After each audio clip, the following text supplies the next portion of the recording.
TheYeti Radio, powered by DavidLeeImaging.com.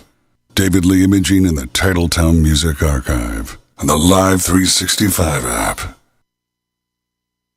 Welcome to TheYetiRadio.com. The Yeti, the Yeti, the Yeti. Good evening, everybody. Welcome to TheYetiRadio.com, live on YouTube and Twitch. Tonight we have Rejected Monsters live in the studio for an amazing interview. We're going to start it off with the song as we do. Here is Creepvine by the Rejected Monsters right here on the Yeti Radio.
The Rejected Monsters with Creepvine right here on the Yeti Radio. Live in studio, we have Mr. Will and Miss Brooke. Miss Rachel couldn't make it, so welcome. Thank you for having us. Yeah, thank you. Absolutely. Been trying to make it to some of your shows and trying to get timing set up to get you guys in here, and everything always goes like this. So it's just craziness. We understand. Yes, I'm sure you do, because we all have regular jobs and do what we do and go from there. But so where does the name Rejected Monsters come from? That would be from me. Everyone that has been in the band kind of had like the same kind of thing where like we were like not accepted by different groups. Like me, I wasn't accepted by like the punks or the metalheads because I was the weird geeky kid, and like from that I'm like, okay, I love these cheesy monster movies, but the ones I watched I would talk to people about and they wouldn't remember anything about it. I'm like, oh, I'm like these movies, no one knows anything about me or anything like that. We don't fit. They're rejected monsters, so I guess we're rejected monsters. Okay, right along the lines where I was thinking. So so how long have you, Will, been into music? Like, in which capacity? From the beginning. Oh, like listening or Well, playing? playing, of course. Well, when I was a kid, my mom would take me out to like religious services, and they would like not like me talking to the other kids because I would interrupt the whole service the whole time. So they literally started setting me with the piano lady.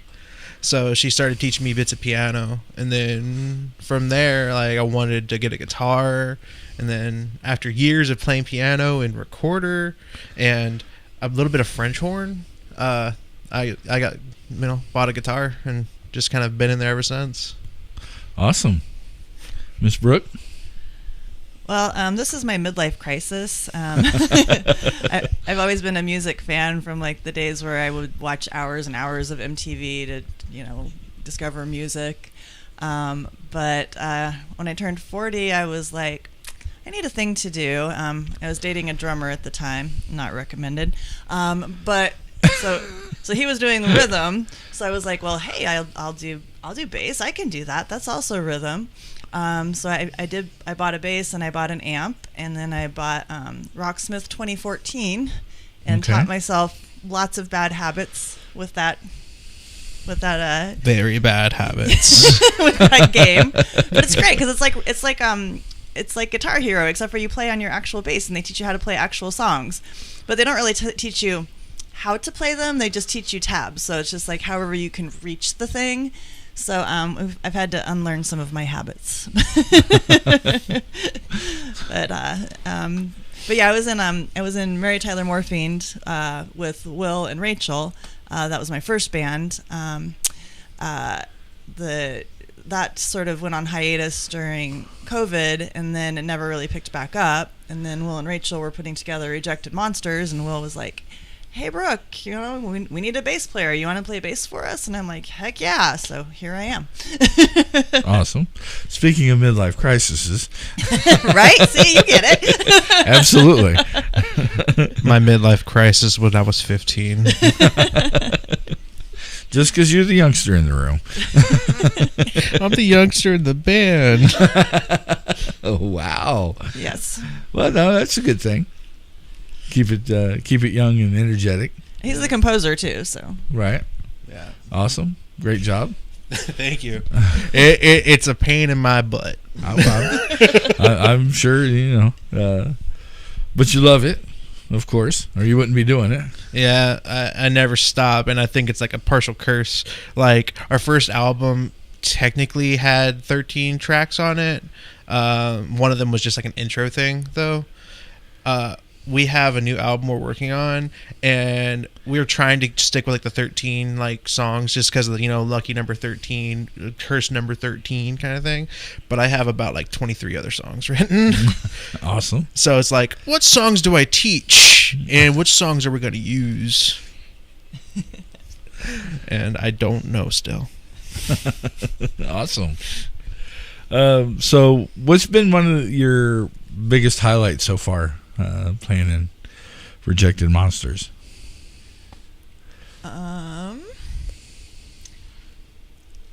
I don't know. The biggest highlight of my music career was playing the big stage at Joe's Grotto where OTEP played that one time. That was amazing. But that was with Mary Tyler Morphine.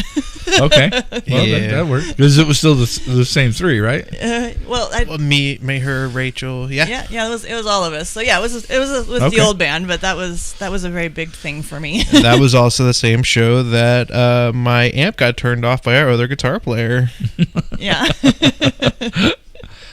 On purpose or on accident? Purpose. But I was on stage twice that night. Okay. I was also playing and two in the chest that night. So awesome.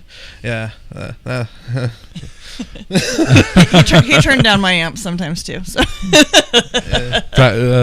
Musician practical jokes. Okay.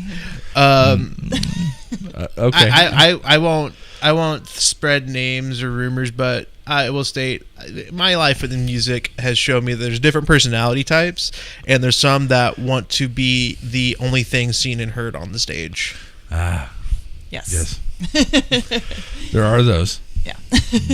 And my highlight with Rejected Monsters, other than me actually getting out there and being the front guy for the first time, has actually been like the different people that have approached us and said that we remind them of things like early Guar and stuff like that. People actually being like, "Whoa, you wrote these? You wrote these?" Like, people that knew me as a bass player and a guitar player in other bands always thought I was just the background guy. And then when they found out I could actually write music, that blew my brain away. Like, that they just didn't believe in me enough to be able to write my own music. Awesome. Congratulations by blowing their minds. Yeah, it's gotten us to the point where we actually got invited to play with Green Jello now. Right, absolutely. Yes. When's that going to be? 29th. The 29th at... the 44. Okay, 29th awesome. of September, we're going to be on after Green Jello. If you've ever seen a Green Jello show, Bill parties till he puts his pants back on. That's like he takes them off at the beginning and puts them on at the end. And we are going to be playing after he puts his pants back on. And I got to state with that, you got to obey the cow god. Yes. Okay. Oh, let's see. What inspires you for writing your music? This is very poignant at me. It really depends. Like, we have songs that I've written that were very emotional things, things about like things going on in my current life, things going on in the world itself. It started off where I just wanted to write songs, which the first song I wrote entirely for this band was our self-titled song, Rejected Monsters. Trying to just get out the feeling of, like, I'm tired of being looked over and tired of being put down, tired of being stepped over. I'm going to be here, and I'm going to be in your face, and I'm going to do everything I can to make you remember my name. Beautiful philosophy. Outstanding. You got any pre-show rituals? Anything off the wall? I don't know. Our drummer drinks Fireball. She's know not a there lot to of defend people herself. that drink Sorry, Fireball, Rach. I got a couple. On the way to the show, I'll usually drink a can of RC. And then when I'm at the show, I will sit either directly in the back away from everybody so I can see what's going on, or if it's too much, I'll sit outside and just drink a shot of apple whiskey, preferably Jim Beam if they have it, and a hard cider like Angry Orchard or a Strongbow or something like that, and then just chill and try to breathe. And get ready. Gotcha. That's awesome. You got anything? Not really. I just, put on my makeup and my horns and... You also drink a beer. I usually drink a beer, but I'm supporting the venue. I'm not an alcoholic. I am supporting the venue. Absolutely. Absolutely. That's debatable if I am an alcoholic. Let's see. So who are some of your influences musically?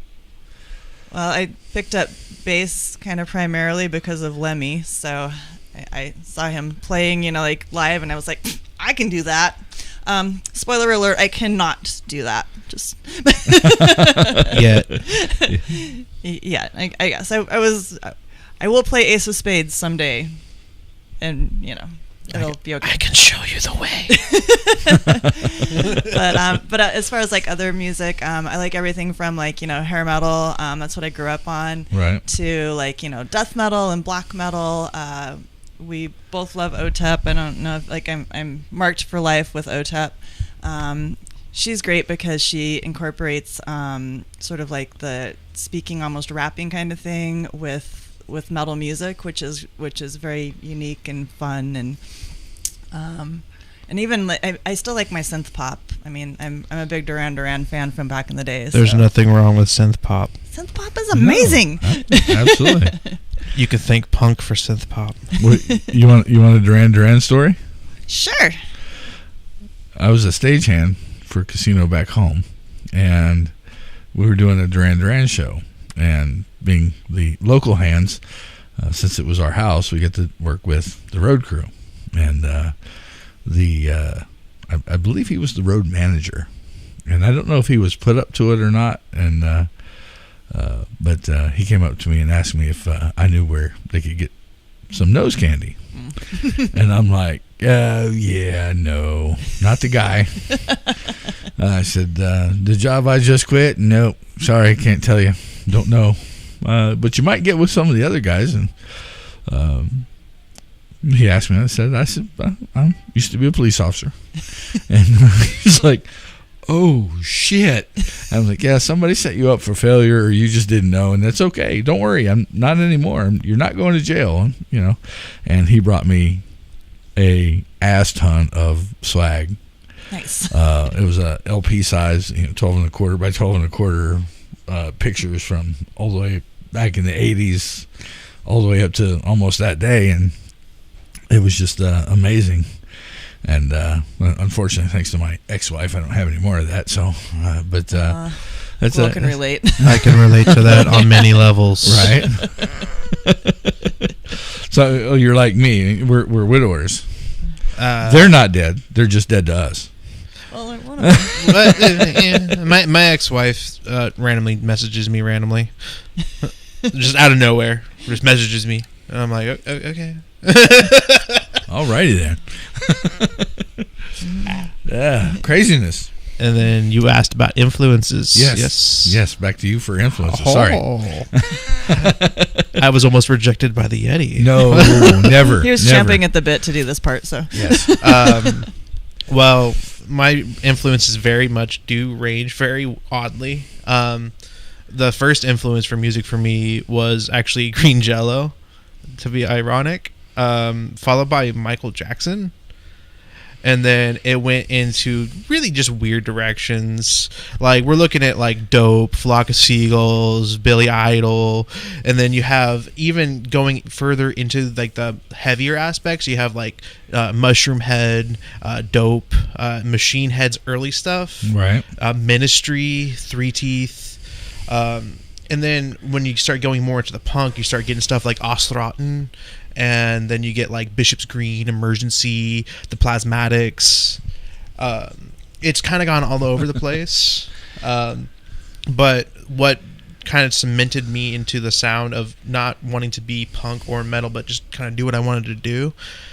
We were looking at bands like the Crimson Ghosts, Horror Story, and then even like Suicidal Tendencies and Municipal Waste, where like they were too punk for the metal, but too metal for the punks. And they just kind of did their own thing. I mean, look at my friends, the Radioactive Chicken Heads out in LA. Like, they have songs that are straight up just like Suicidal Tendency sounding, and then next thing you know, they're playing a song that sounds like it belongs on a country station. Okay. So, but hey, absolutely. You and somebody else that had been in here for an interview explained it best. You do your music for you. Exactly. And let your fans come around, because this is what your music is. It's you. You don't write your music for fans, because it's not going to mean as much to you. And that's a big aspect of it. Like, when you're writing music, if you're writing it for what you want, like for yourself to express what you are feeling, what you're wanting to put out into the world, it is more genuine, it's more real. But when you're starting to write just for specific audiences, at that point you're losing track of who you are, because then at that point you're appealing to people that wouldn't like your music anyway unless you wrote it specifically for them. Right. And the term sellout gets thrown out there a lot, but even that, like what people refer to as sellouts, a lot of times is like Sugar Ray and stuff like that.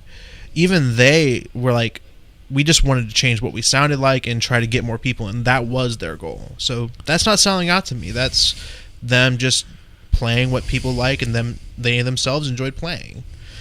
But if you go and do what's a non controversial take, if you do a Metallica thing, where you go from like all this heavy thrash even to their Black Album. People say Black Album was a sellout, but it was more, they were still doing what they liked doing. But then you start getting to like, you know, Saint Anger and stuff like that. Death Magnetic, where they're trying to garner back that audience that they used to have, and they're no longer playing what they're wanting to play, and it's very obvious. Like their newest stuff is not my taste. Yeah, they played it at work. They played like 3 or 4 of the songs on the album, I think, trying to like get people to like it. I couldn't actually tell the difference between all of them. I had to like count them. I'm like, okay, that one talks about that. Okay, that's one song. Right. Everybody's a Metallica right now that likes Metallica, so we're fine, right? Nobody's gonna get any hate mail because they're all listening to them live now. They can send me all the hate mail they want. Yeah.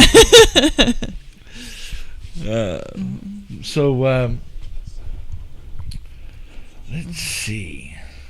What's your favorite song to perform? To perform? Yes. The ones that I sing. Okay, that's legitimate. Yeah, I really like Dem Critters. That's our country song, but you know, it's our sped up country song. Yeah, it's not on the existing album. It's actually going on the next one. Okay. And ironically, I wrote it before the band was ever formed as a different song. You just take it, morphed it, and twisted it, and said, "Here we go."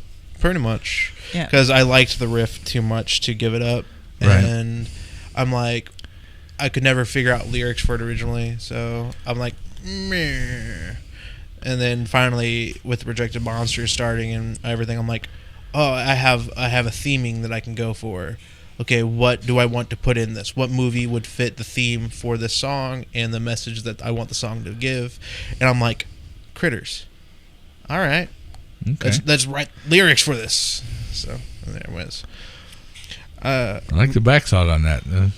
Put a movie in your head, and yeah, and that's why it's hard to write some of these songs, because the movie has to have a message to it that I like, that I want to push out. Like, I gotta love the movie, but the message is trash. The message is trash, and I don't want to push it out there. For me, playing live,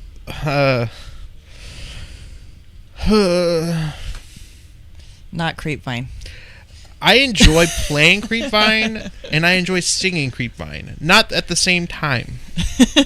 We used to have 2 guitar players, so now I'm having to do the parts that he did in there, so it's making it harder to concentrate on one or the other. But well, for those of you that play and sing, whether you're a drummer, bass player, guitarist, I have all the respect for you, because I can barely walk and chew gum at the same time. So there's a toss-up between me for 2 different songs that I enjoy playing live. One of them I enjoy playing live when we have another guitar player, because I get to jump on the bass, and that's Dem Critters. Okay. Because I'm also a bass player, like very heavily. I actually write most of these songs on the bass initially. Okay. And then the other one is, ironically, Would You Like to Know More? Okay. Because it is fairly a heavy song, and it lets me slam around a little bit, because I'm just kind of stuck behind a microphone, so I can't do my jumping and slamming around as much. So let's see. Other than somebody turning your equipment off on you, or turning it down, that blows me away. But what's the craziest thing that's ever happened on stage? My very first show with Mary Tyler Morphine, my amp caught on fire. It actually started belching smoke. We had to shut it down. I don't even know, because it's the same thing that I'd been playing with to practice for months and months. same gear, same setup. Take it to the bar, plug it in, start playing the first couple songs, and it starts belching smoke out of the head. Wow. But fortunately, we were playing with some other great bands, and Dirty from I don't know which band he was in, but most recently he's been with Cunt Spit, and I think it was Dutch Rosenberg. Yeah. Anyway, he was there, and he already had his bass rig set up, so he just wheeled that thing in and plugged me in, and we went and finished our first set because it was only like 5 songs anyway. Right. Yeah. And we were like, oh, now we can't do it because the bass player's amp got on fire. But yeah, it's okay. It's fixed. I still actually have the head. We got it taken care of. Awesome. Crazy, like I can't match amp catching on fire. Like,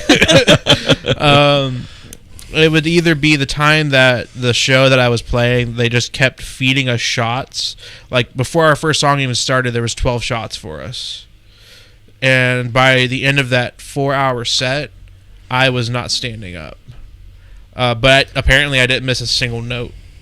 But that's one thing. The other one was actually down in Tucson at House of Bards. I was playing, and this is back when I was in Tune the Chest, so I had like the mask on, and I could barely see, and we forgot to cut a hole for my mouth inside the mouth, so I could barely breathe, and I couldn't drink anything.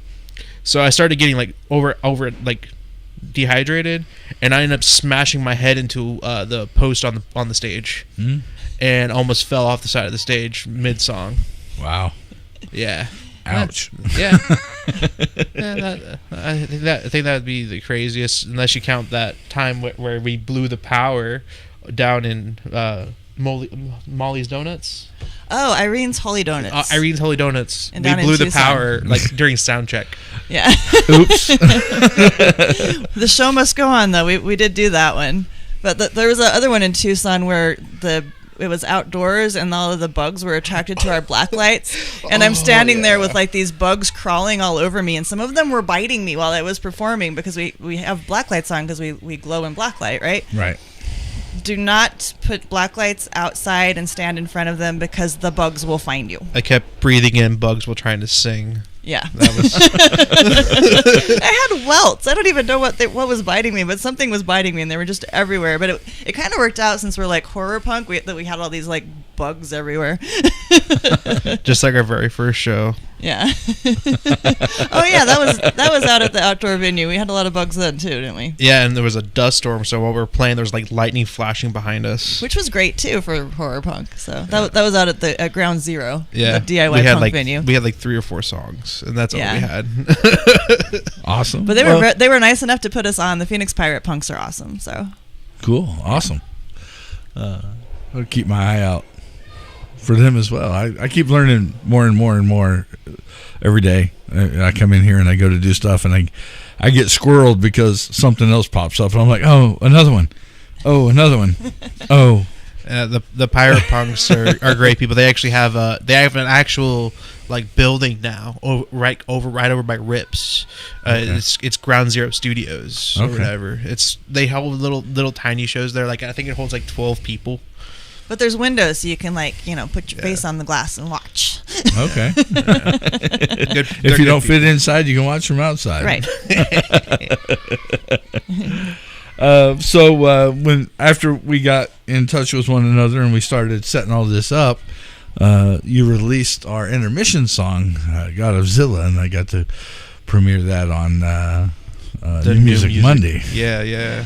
So that was, I was like, oh, this is cool, because I things happen for reasons, I guess, and that was kind of awesome. So what's the lowdown with God of Zilla? God of Zilla originally was written back when I was doing YouTube and stuff like that. I did a review for the Godzilla movies. Okay. Because I'm a big Godzilla fan. And I need an intro for this series, because I was gonna do a review for every Godzilla movie. So like let me make my own intro for this. So I wrote this song, and then when we were recording our first album, I show it to our producer Tommy Gibbons. and he's a big Godzilla fan. Like, if you've ever been to his studio, he literally has like every Godzilla figure that there's ever been made. He's got posters, he's got tapestries, everything. He's even got like Godzilla guitar and everything. So he fell in love with it. We jumped in the studio the time like 2 years later almost. And like he's like, we're recording this song free of charge. Let's do this. I'm like, cool. He's like, the stipulation is I have to be in the song. I'm like, cool. Yeah, break my arm, why don't you? I mean, put an amazing shredder on our song. Get the guitar player from Tantric and Flaw and stuff in my song. Okay. Oh, and he sings the second verse.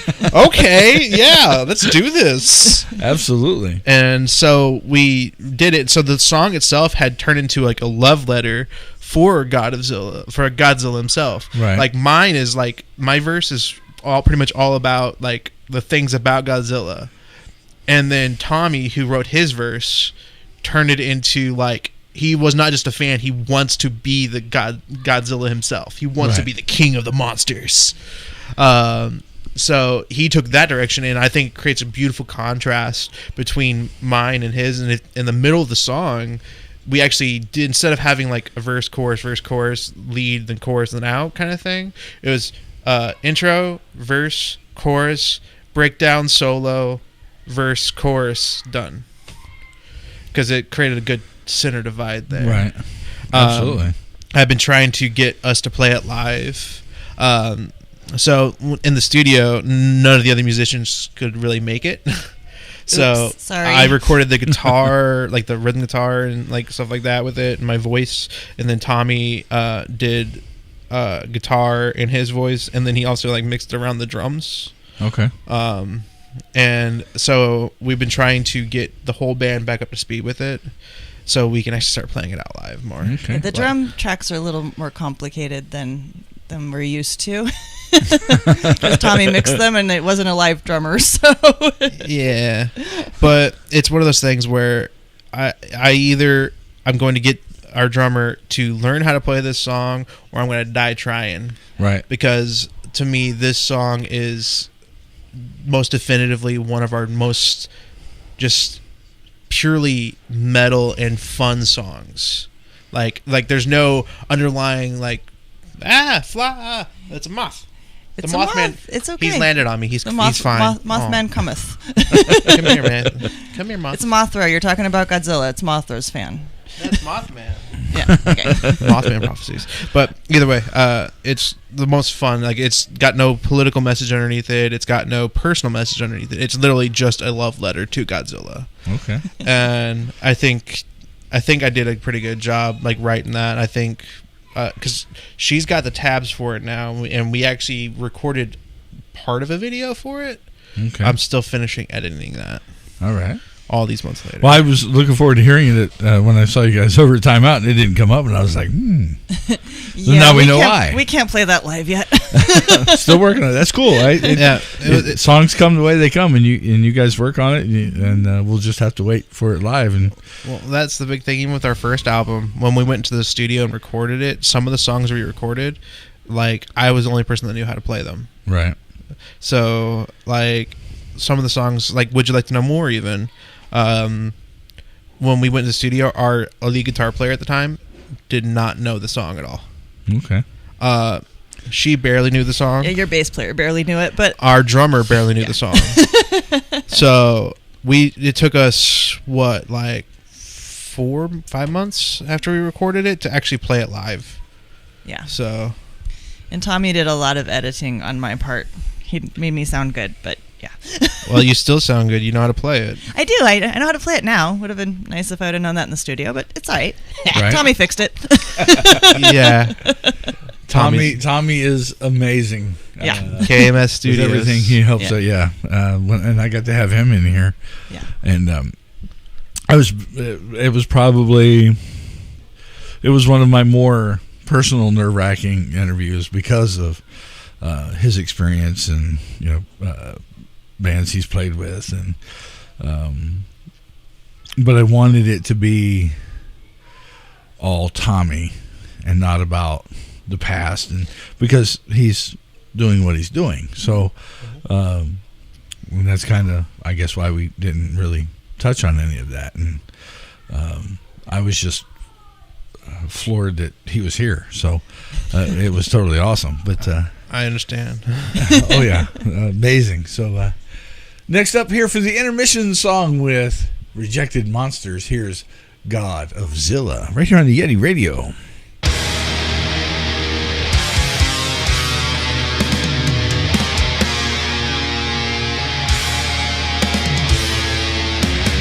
Prehistoric monster the Japanese call Godzilla.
God of Zilla, right here on the Yeti Radio with Rejected Monsters live in the studio.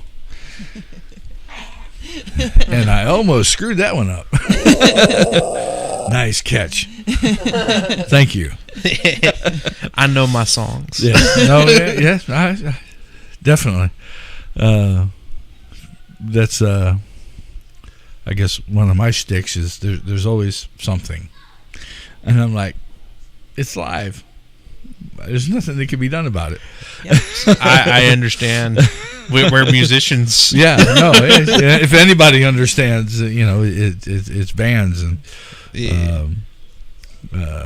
another one I was at the other day was wow, and still pulled it off without any hitches, and I was just like, that's impressive. But you got to be ready for it because it's going to slap you in the face really hard. There's some things you can't prepare for, though. Like, we have one show, we're playing, and we're having a good time. The crowd's not interacting. We're like, oh, the crowd's not liking our music. And then, like, during our last song, Robin from Cunspit starts yelling, it'd be great if we could hear you. They never turned the PA on. Oops. Yeah, you can hear the music, but not the vocals. And, right. Yeah. Yeah. Yeah. That was fun. Sound guys, huh? Yeah. We're not going to elaborate on that one, but yeah. I know. I was raised, not really raised, trained by a sound guy. So yeah. There's a whole movie about it where the sound guy just kind of messes with the people. Like, they're doing everything fine, and he just fucks with them the whole time. Right, are you allowed to drop F-bombs? I just did. Okay. I was trying to be on my best behavior. I don't know why they are not, especially the traveling ones. Okay. The guy that taught me a lot about what I do before I knew I was going to do all this, had some crazy road stories, and I'm just like, wow, the shit that happens on the road, man, oh man. So yeah, well, we don't. I'll elaborate a little bit later, but well, we don't even really cuss in our music much either. I think we have 2 songs that I cuss in, and that's one's on the first album and one's on the second album. Okay. So. And the one that I sing, I have the little edit if there's children in the audience. So Yeah. well, and I support the First Amendment as much as I do the second. So there you go. And we are on the World Wide Web, so I'm not governed by any agency. Except for the terms and conditions of Twitch and YouTube. Well, yeah, but I'm licensed, so there's not a whole lot they, I guess, really can say. They can tell me not to, or they can keep me from casting on their platforms, but, okay. That's their choice. It's their business. I used to be a Twitch streamer. So, yeah. I got in some trouble sometimes. Yeah. That's why I only stream on Twitch. It doesn't save it anymore because they started sending me some emails, and I'm like, yeah, okay, whatever. Yeah. So it's all just on YouTube. If you want to rewatch it or use it for yourselves, please do. That's what it's there for. Share it on the band pages. Absolutely. So where's your favorite place to perform? Oh, by the way, I love Godzilla. Yeah. Awesome song. Thank you. I can't wait to see you play it live. Me too. Me 3. We'll have to get Tommy to come out with you. I don't know if he will, but if he would, that'd be awesome. We just gotta get the rest of the band set up. Yeah. Well, you get everybody set, and I'm sure he'd come do at least a song in a set. Maybe he was gonna come out and do guest guitar with us one time and just didn't come because he had something else going on. Well, so he's a very busy guy. So. Yeah, so we take no hard feelings on it. Yeah. So. Yeah. And I hope nobody takes any hard feelings about me because, I got a 3 and a 6-year-old in the other room that keep me busy. Yeah. As for places I like to perform, I don't know. We have some pretty good venues here. we have some good ones. There's places I want to perform I haven't performed. We'll get to we're that. gonna be doing the 44 for Green Jello on September 29th. Buy tickets from us. I'm kind of excited about that one. I played the 44 with one of the other bands I'm in, but we played the small stage, so Right. I didn't get the good experience there because I didn't get to play on the good stage. Stage wise, I really like the stage that they have at Rips. Yeah. And if Starlight's stage wasn't breaking a little bit, that stage is pretty good stage overall. They got good sound too. They have good sound. Rips, I couldn't tell how the sound sounded. I was kind of not being able to hear anything except for my own guitar. So I'm like, okay. I loved playing at Joe's Grotto and Club Red though, but they're sadly both gone. Right. Yes. So. And we also like the little divey ones, yeah. we just did Timeout Lounge. Right. I love that place. And Yeah. Palo It's a Verde very Lounge, popular I know place. it's just you're set up in the corner, but I just love the whole vibe there. It's just so much fun. Palo Verde, get well, Chuck. Yes, you're in our absolutely. hearts. Yeah. Unfortunately, he's battling cancer. So Oh, sorry to hear that. yeah. Yeah. And then Ground Zero, Yeah. they pulled through for us multiple times. So if they ask us to play, if we're free, we're playing there. It's literally just a small bit of wood in the backyard, with dirt, with 2 speakers and a soundboard. And it's amazing. And that you literally when the crowd's moshing, you're right there with them. Right. There's no center divide. There's no I'm way above you. You're literally eye to eye with them, and it's fun. So Absolutely. It's very punk rock. yeah. Well, do enjoy the 44 when you get over there at the end of the month because that's they've done some amazing things with that place and Yeah. changing the bar was the very first thing that needed to be done. Yeah. No offense to the way it was before, it just didn't fit, even from a patron's point of view. It hampered the entire. Trust me, I used to work the door there. Okay. Yeah. What was there before? What? What was there before? Before it's the current owners. What? Oh, I worked there with the current owners. Oh, okay. But it used to be it was like Marvin's or something like that. It was a sports bar. It was like a sports bar / club before. So the only thing that's really changed is more emphasis on live music. But they still have DJs that perform there and stuff like that too. Okay. So. Yeah, they got a better sound system. They built in. They have the sound system from Joe's Grotto. Yeah, and sometimes wow. Joker's there too. Somebody got some connections. Yeah. And the sound guy from Joe's Grotto. So yes. Yeah. He's awesome. In fact, too. I'm actually we actually have the ability to see Joker on the 9th. Yeah. He'll be over at the rooms for Addicted's 10th anniversary. Oh, I think I with, might be going to 24 that horns. one. Yeah. I have work, unfortunately. Oh, damn. It's really close to my house. I do like that place too. Actually, the rooms is so cool because they've got like the whole dark carnival thing set up, and we're playing there October 7th. Yeah, which So- is going to be Yeah. very fitting for us. So I hope that our friend John comes out and takes photos of us there, because that would be great for our EPK. John's usually always there. If he's not, it's because there's something somewhere else that he's already committed to. He had gone to like a good a little bit more than half of the shows we've played, and he got the very first Rejected Monsters hat that we made. Okay. We literally made a shirt specifically for him. Okay. Because Awesome. we didn't sell the size he was asking for. So Nobody love does. we love John. I have to specially order my own. Mine. Well, we screen print. Like we make ours. Yeah, I can make them in my living room. We'll made the screen. I just pop down the shirt. I screen printed. That's why they look a little bit DIY, but they're inexpensive. Right. And soon come patches. Oh yes, Patches is next. He needs to give me another screen though. Yeah, I'm making that now. Yeah. Oh, Stickers? Yeah, I design the stickers for the most part. I have stickers. Let me hook you up at the end of the interview. Yeah. I slap them on everything. I don't start the sticker bomb, but if there's a sticker bomb, oh yeah, I'm gonna put my sticker up there. I will start the sticker bomb. Well, I have a uncanny advantage at being 6'5". Yeah. So I've put mine in certain places and in certain places or at certain places, and I always go back to check just to make sure, and they're always still there. I'm like, okay, Yeah. I'm not hated too much. I've had people peel our stickers off. Yeah, We've had our stickers peeled off of where we put it, and then put in the toilet and stuff like that.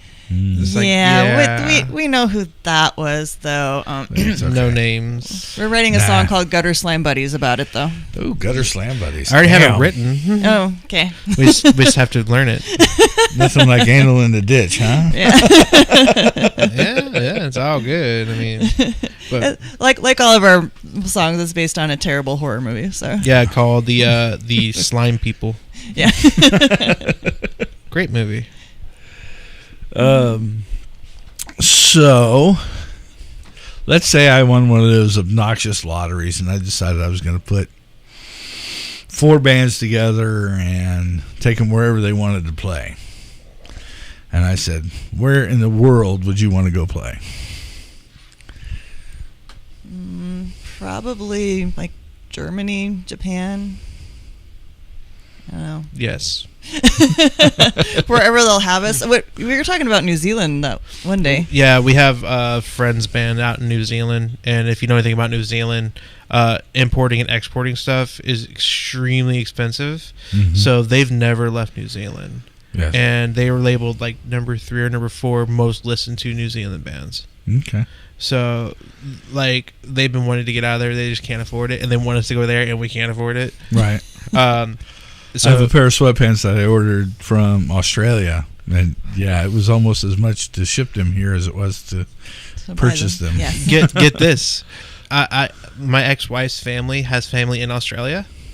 They would come to the United States to visit, and they would buy like the really cheap Walmart like pants, like the Wranglers and stuff like that, for like $20 each. They'd take them back to Australia and sell them for $90 each. So it's like, what's going on there? Right? It's hard to get it. And if you're cheaper than what they can buy it on the shelf, they'll buy it from you. Yeah, it's the same thing with like their cigarettes and their alcohol. If it's not made in Australia, like a pack of Marlboros are like $30. A pack? Yeah. Shouldn't be smoking anyway. If you get Australian or Tasmanian cigarettes, you're spending like $7-8 a pack. So Damn. like that import is Import tariff. too much. Yeah, right? They're not alone though. So Well, yeah. Well, that's like these fader bridges. Mm-hmm. The only place I found them is they're made in England. Mm. And to order what I wanted was only going to cost me like $25, but it was going to cost me $50 in shipping. Yep. And I'm like, oh. So the last time I looked, somebody had posted the 3D print program for them. And I have a really good friend, so I now have fader bridges. Yay. But your question of where we would play? Yes. Like Germany or Japan. Germany has like a huge like metal festival that we wouldn't be too out of place from. I mean, we're not necessarily a metal band, but we're not necessarily a punk band. We're a horror punk band. Right. We are ourselves. And Absolutely. then Japan has a big punk and metal like community out there, and people like us would like probably get some attention. Like a band back in the day called Peppermint Creeps. They were huge in Japan. Here, no one ever heard of them. And Penny would like to give you huge kudos for following your dream and not stepping away from anything. Is that Penny Freeman? Yep. She Hi, knows Penny. how hard it is to do that, and Yeah. I have to thank her for where I'm at today, as well as a lot of other people. And if not for her, her and Travis taking me under their wing and introducing me to people, that wouldn't exist. And maybe none of this would exist, and I'd still be doing a little segment in a regular show playing all the popular music that the regular radio stations are playing. So I don't like being regular. So Yeah, you can ask Penny at some time. Me and her used to work together. I was the camera operator. Let's see. It used to be called Mark's Bar. Oh, Hey, yeah, that's Grill? right. Yeah. Okay. Yeah, the hip hop. Yeah. Yeah. So Yeah, so I remember that to a certain extent, but I'm not from Arizona, so me either. I'm is transplanted. I don't think many people are from Arizona, honestly. I'm from Colorado, so. I just been here for too long. Well, I came here in 2008 because my stepson was here, and we were coming from the island back to the States, and this is a better place to start off than any other place, and because we knew somebody here. It was a bigger city, so doing that was, I think, probably the only good thing that came out of other than my children, that came out of my first marriage. But it's funny because I was supposed to come here out of high school to go to school, and I didn't. I went into the military. But 20 years later, I'm here. So, again, things happen for reasons. Right? Yeah, like our meeting was by chance, so. Right? Yeah, Absolutely. like when we first met was definitely by chance. Yeah, when I first met her, I was essentially homeless, sleeping on a couch where she practiced. Okay. And I walked into Mary Tyler Morphine practice. I'm the green girl. And there's this guy with a green bass playing my songs because I was a little bit late for practice. Oopsie. I was just trying to sleep, and I'm like, okay, I might as well interact. So yeah, like I walked in and there's this guy playing my parts with a green guitar. I'm like, what's going on, guys? Am I fired? which would be fine, but like weird way to do it. Okay, but Right. no, he was just hanging out, and I took my parts back over, and he ended up in the band anyway. So Yeah. Nice. And And we've we've got been that green friends. bass. No, I do not. I lost it. I've had some rough situations over the last couple of years.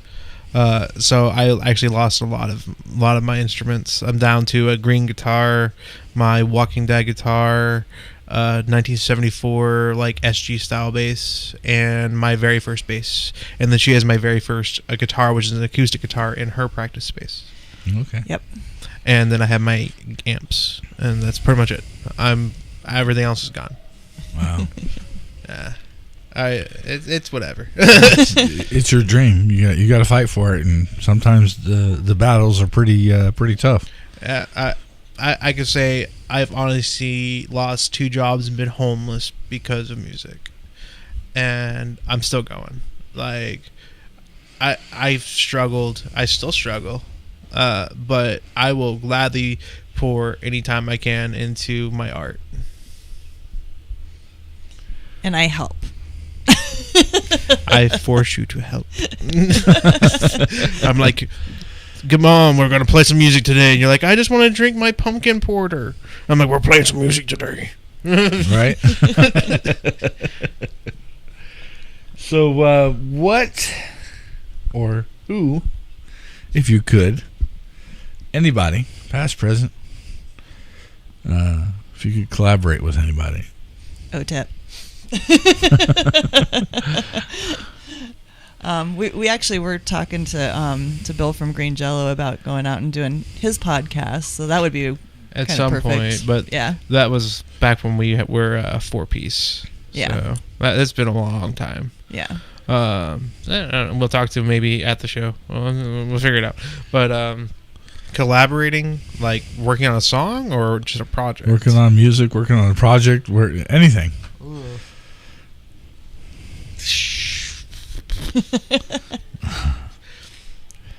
If I'm working on music where I want to write some like very cool sounding stuff, I'd probably grab Doyle. Okay. Because he is very much influential for how the style I play guitar. Okay. So, and then if I'm working on like a film project or something like that, or a music video, I would love to work with what's his name? He did Pink Flamingos. Waters? Roger Waters? No, wait. No, Roger Waters is Pink Floyd or something, right? Yeah. But don't mind me. He's a director that did like Pink Flamingos with like the Vine and stuff like that, like just very weird style. John Waters. Okay. Yeah, and I would love to work with him on like making some kind of music video because he would make it surreal and weird. Like if you've never seen Pink Flamingos, don't watch the ending of it. But it's a weird movie. There's literally a lady that's part of a subplot that's sitting in a giant crib who's obsessed about the Eggman showing up. And she's just in there, Mr. Eggman, Mr. Eggman, Mr. Eggman. And then he comes in and is like all loving on her and has eggs for her. So instead of a milkman, it's an Eggman. He has 4 eggs in a little carry. I'm like, I have no idea what's going on in this movie right now. I'm enjoying anything along the lines of Pink Floyd where you need to be under the influence of something to tag along for the ride? I think it would make it more confusing if you were under the influence. Okay. Well, no, I had to ask because it sounds like an influential. I'm surprised he didn't say it's trauma. Like, well, so trauma is a big like thing for me, like Toxic Avenger. If you know anything about trauma and stuff like that, yeah, Lloyd Kaufman's a big influence for a lot of like how I film things and do things to a certain extent. But would I collaborate with him? Probably not, unless he asked me to work with him and not him work with me. Right. Because he's definitely the kind of person, like, if you try to overwrite what his vision is, it will not come out right. Well, yeah. So I would rather work with him than him work with me. Well, and that's the thing, you know, whether it's you with them or them with you. Yeah, I would recommend, if you've never seen anything Trauma, I would recommend going and watching the original Toxic Avenger and Class of Nukem High. Okay. And they're actually releasing a remake of the Toxic Avenger starring Peter Dinklage as the Toxic Avenger. Okay. It's going to be amazing, I'm pretty sure. The original Toxic Avenger was like 7 foot tall. And now it's Peter Dinklage. I think it's like before he becomes Toxie, it's Peter Dinklage, and then he's like the voice. They have a picture of him like in shadow morphed, and at first he looks giant because it looks like he's like towering in like a door frame, and then you look and see that right next to his foot's the doorknob, and the doorknob's like twice the size of his foot. It's like, oh, I'm gonna see this movie. Yeah. Oh yeah, Apparently I'm on we're gonna have that. to see that one, definitely.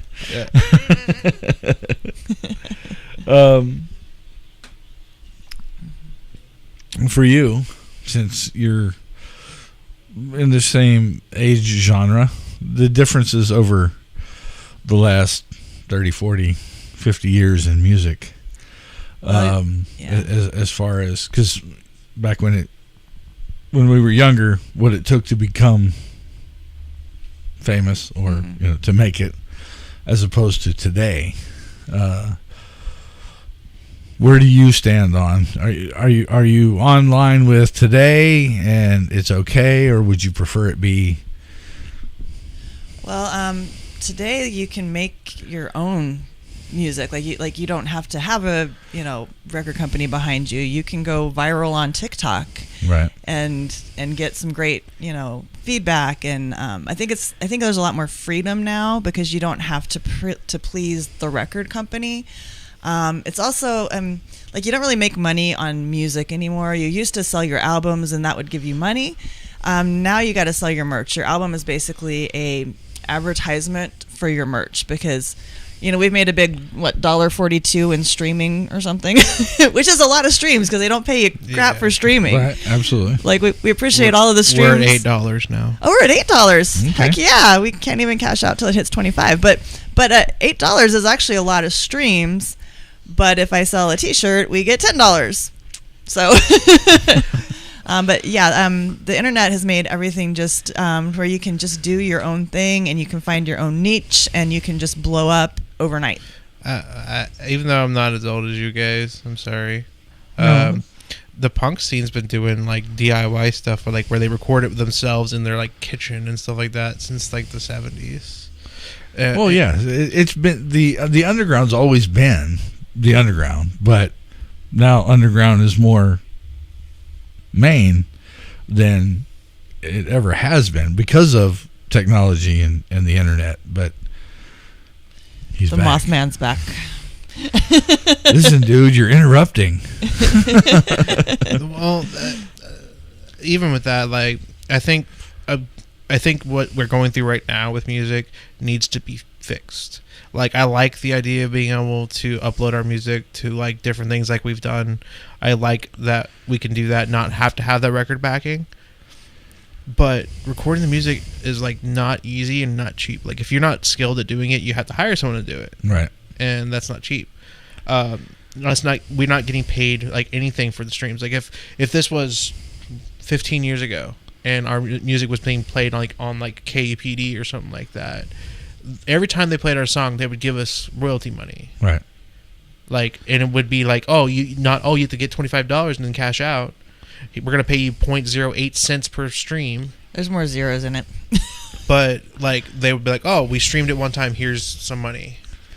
Right. I was curious one day and I looked it up and I watched the video and a person said that with Spotify it's 0.006 cents per stream. But with Apple Music, it was 0.012. So it's twice as much with Apple Music. Mm-hmm. But then he went into the differences between Apple and Apple Music and Spotify. Apple Music being essentially a baby, and Spotify having the analytics on the individual basis on your profile and feeding you what you like to listen to. I'm sure Spotify hates me because their program's going, I don't know what the hell this asshole wants to listen to because we're over here, then we're over there. Just like Pandora. Right? So, but that being said, I hope they're paying what, if that's the case, I hope they're paying what they're supposed to be paying, because the guy with the actual most streams should have made about $19.8 million, I believe, off of one song. But I don't know if he actually saw any of that money. I think they pay. We haven't gotten paid yet because we haven't got the cash out level. Well, but yes. we've run into an issue that I did notice, and I called the person out for, because I have the ability to go in and see when things are purchased, like if they purchased like digital versions of our songs and stuff like that. This person that I know liked our music, and they showed me like that they had the album. We hadn't sold any digital albums, so I'm like listening to it and stuff like that. I'm like, well, how did you get this? Because it wasn't on like Spotify and stuff like that. It was on their actual phone. They went on Spotify and recorded the song through their speakers, so they had it on their phone. Wow. So at that point, we don't even get paid. Right. Not Like even instead, for a stream, yeah. because if you purchase the album digitally, it's like $10 to purchase it digitally. I think that's what we have it priced at. And so, and of that $10, we get like $3, because the rest of it goes to royalties for like the companies hosting it. Right. Then we also have taxes, all that stuff. So we get like $3 per sale. We've not sold any of them. We've sold several Physical ones. physical copies. At our shows. We're almost out of them, but we're not sure if we're going to order any more physical copies of the album right now until we can get our next album recorded too, because then we can just order both sets at the same time.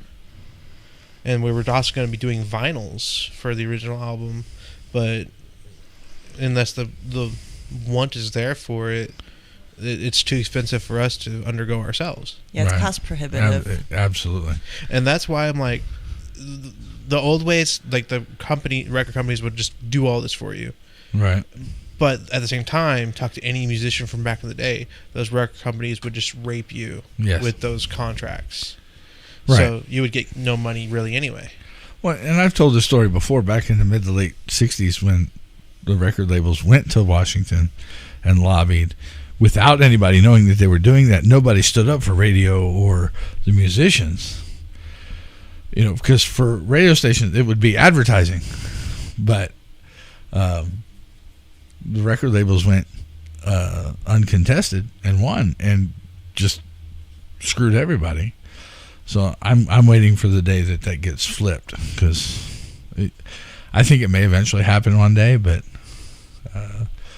I don't think enough people know about back then. Well, or care. There's a song from the band NoFX called "Dinosaurs Will Die," talking about like old record companies, how they would do all these predatory things, but because these smaller labels started doing, instead of doing 12 record deals, they were doing like, let's do one record with you and see how you do, kind of thing. He was pretty much challenging companies to do that. So now you're starting to see that too, where people are reaching out to people for single songs and betting everything on that single song. Right.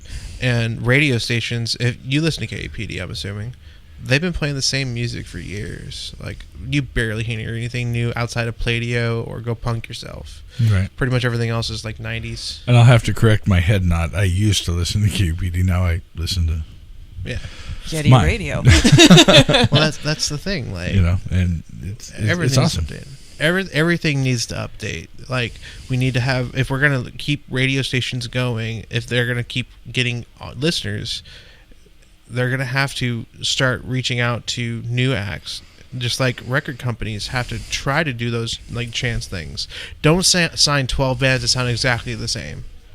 Grab those weird bands. Like, try something. Right. I mean, well, look back all the way back from the 60s all the way up through mid to late 90s even. Look at the ones that were weird and stood out that, you know, they didn't have this following, but they still had a following. They still made money for the label. Yeah. But, you know, Devo. Edgar Winter. Violent Femmes. Yeah, Edgar Winter, Violent Femmes. How many actual, and no offense to anybody that is one, but how many actual Deadhead fans do you know? A few. One. So I know a few. You know, I know a few Parrot heads. Mm-hmm. Most of them live in Florida. I get that, but and I can't blame you. But and nothing. They had great music, but again, they were in a particular niche, and it wasn't ginormous. So you know, anything's possible. You just got to get it put out there in the right place. It's like they say, you play for the one person that's standing in the back of the room that's maybe there or maybe not. Nobody knows. And it can be interesting. Yeah. I think something that would benefit smaller bands is if these bigger bands stuck up for the smaller bands a little bit. Like all these bands, like the natural bands, not the ones that are like put together, but like the natural bands, they all started from the bottom somewhere, and so they know what the struggle's like. But the fact that a lot of them are turning around like, no, we don't want any local support, we're only doing with traveling bands that I like. It's like you're stepping on people that were just like you, right? So well, and that's kind of part of the reason behind all of this is so when they're coming into town, they can listen and hear somebody that they would like to have, play with them if they happen to come into town. That's another avenue for all this. So yeah, fingers crossed it works. Hey, I played in multiple bands with traveling bands. I played with Potty Mouth. That was a fun show. What was that one band that I played with? Pissed Off and Mad About It. It's one of their songs. We played with them with Two in the Chest. We got to play with Luna 13. Yeah, that was pretty cool. So like we're very appreciative of any of the traveling bands that we've been able to play with, like Noogie from Texas. Yeah, that was fun. So I just wish that more bands did stuff like that, because I like you have the show Metallica playing this weekend, right? I don't see any local bands on that. Well, no, it's a giant stage, but yeah, it's I don't know how to describe that one. Corporate entity. Yeah, those are the ones that labels are involved in. A lot of the ones, because we have a couple of local bands that have made it and been signed, and after they got done with that contract, we're like, yeah, screw that shit. We're going back to the way it was. And there's been that, but there's also been the local bands that got on the contract and they were having a good time, but the labels, because they weren't making enough money, said, no, you're gone by. Yeah. So I think that depends on the label too. Yeah, definitely. Yeah, we need more Nitro records. We need more Fat records where they like, oh, you're a weird band, let's get you. I mean, look at Guar. Right. Like, could you imagine Guar making it nowadays? Wait, is that us? People say we remind them of Guar, but absolutely. I need to bring my blood cannon, I guess, or drench the audience. No. We should bring the World Maggot. That'd be fun. We're Guar fans. Yeah, absolutely. I can tell. Sorry, Guar, OTEP. Guar moment. Necrogoblicon's amazing. Oh my goodness. We love them. Yeah, that was fun. Yeah. I just wish there was more time in the days and able to make this even more than I've already done. It's one day. I've got a little time left before I retire, so you got this, man. Hopefully. Yeah. I'm not quitting. I don't Follow care. your dreams. You guys motivate me, so that was my old outro for when I did Twitch streams and YouTube videos. Remember, guys, always follow your dreams. Peace. Like every one of them. Even whenever I was like at the verge of crying, like I was still like to encourage people to keep going. Yeah, I've had days where I've said, screw it, turned it off, locked out, said, I ain't doing this anymore. Next day I'm back in here doing something. So. Isn't that pretty much most people's day jobs too? Yeah. Like you wake up in the morning, I'm not going to work today, as you're getting ready for work. Okay, maybe I just don't want to go to work today, but I'm going. Damn it. I like to, eat and have a roof over my head, so I do have to go to work. Darn it. You eat? Yeah, you should try it sometime. I would. I can't afford it. Well, I do want to thank you guys for coming and hanging out. It's been a blast. And, thank you for having us. We look forward to doing this again when you've got some more special announcements, and maybe do some premieres or something. I'm waiting for the day that somebody actually releases a song on Monday for New Music Monday. Oh, okay. It's accidentally happened a couple times. All right. Because because nobody said, hey, so it has to be coincidental. But it's cool to think of it that way, and I'm just like, I'm gonna have to write a song for Solomon Grundy and release it on Monday for you. Because Solomon Grundy, born on a Monday. There you go. Definitely. Yeah. Well, everybody, Mr. Will and Miss Brooke, Rejected Monsters, right here on the Yeti Radio. We're going to close out tonight with Would you like to know more? Yes, sorry. Would you like to know more? Right here on the Yeti Radio. We've just landed here on what Count Troopers are calling Big K with the 6th Mobile Infantry Division. It's an ugly planet, a bug planet.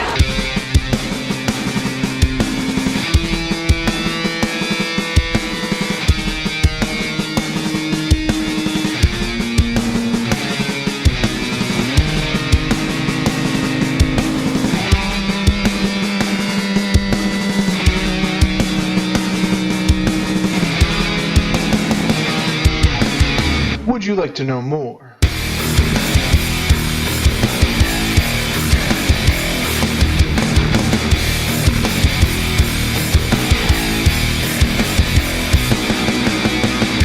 We'll kill your kind, we'll eat your mind, we'll know all of your secrets. You attacked our home, if we would have known, we would destroy your fascist line. Arachnids rise, defend your lives. Arachnids rise, defeat their lies. Would you like to know more?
And if you would like to know more, check these guys out.